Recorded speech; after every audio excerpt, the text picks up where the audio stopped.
শীত তো পড়েই গেল। এখন আচার খাবে না তো আর কখন খাবে? আজকে আমি বানাবো আমলকির আচার, যার জন্য আমলকিগুলোকে ভালোভাবে ধুয়ে সিদ্ধ করতে দিয়ে দিয়েছি। যতক্ষণে আমলকিগুলো সিদ্ধ হচ্ছে ততক্ষণে চিনিটাকে ভালো করে গুঁড়ো করে নিলাম। তারপর শুকনো কড়াইতে আচারে দেওয়ার জন্য সব গোটা মশলাগুলোকে ভালো করে ভেজে নিচ্ছি। ভাজা মশলা ছাড়া কিন্তু আচার পুরো ইনকমপ্লিট।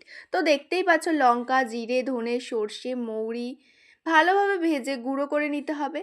তারপর আমলকিগুলো ভালো করে সিদ্ধ করা হয়ে গেলে আমলকিগুলো থেকে আলাদা করে নিতে হবে তার বীজগুলোকে। আমলকিগুলো কিন্তু ভালো করে সিদ্ধ করে নিতে হবে। তারপর কড়াইতে তেল গরম করতে দিয়ে আমলকিগুলো দিয়ে ভালো করে অল্প ভেজে নাড়াচাড়া করে তাতে লবণ, হলুদ আর লঙ্কার গুঁড়ো দিয়ে ভালো করে একটু নাড়িয়ে চাড়িয়ে গুঁড়ো করে রাখা চিনি আর অল্প জল দিয়ে একটু ঢাকা দিয়ে রেখে লাস্টে বিট লবণ আর ভাজা মশলাটা দিয়ে নাড়িয়ে চাড়িয়ে তুলে নিলেই রেডি আমলকির আচার। কেমন লাগলো রেসিপিটা জানিও, আর এরকমই আরও রেসিপি ভিডিও দেখার জন্য চ্যানেলটা সাবস্ক্রাইব বা ফলো করো। বাই।